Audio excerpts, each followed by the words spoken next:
Ça peut faire peur au début, pour ceux qui connaissent pas, quand ils entendent: «Oh là, il faut créer une marque». Alors moi, je suis pas une marque, ça me paraît énorme, ça me paraît lointain, je suis nul en branding, en machin.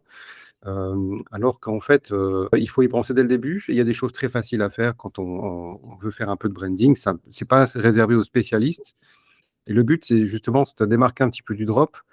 Tout est plus facile quand on le fait, puisqu'on n'est plus en concurrence directe avec, le copain qui fait exactement le même produit avec le même site qui ressemble, à du drop à 10 000 kilomètres. Du coup, là, il y a moins de problèmes, et vous dormez mieux la nuit aussi en vous disant qu'on peut recopier votre site du jour au lendemain. Recopier une marque, c'est beaucoup plus difficile.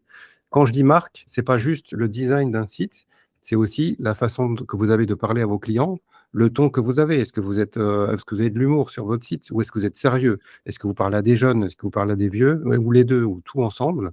Est-ce que vous rassurez les gens? Ou est-ce que vous êtes un peu punchy? Le ton, ça fait partie intégrante du branding. Ça, on peut pas vous le recopier. C'est pas une IA qui va vous le recopier non plus.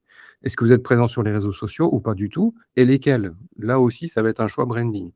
Donc ça peut se faire, il suffit de poser tout ça sur un papier et réfléchir, mais en tout cas, il y a un intérêt énorme à le faire, ne serait-ce aussi pour le pricing, c'est-à-dire vous pouvez pricer un peu plus cher si vous êtes une marque. Pourquoi? Parce que les gens vont vouloir acheter chez vous. Ils achèteront pas que le produit, ils achèteront votre marque en même temps.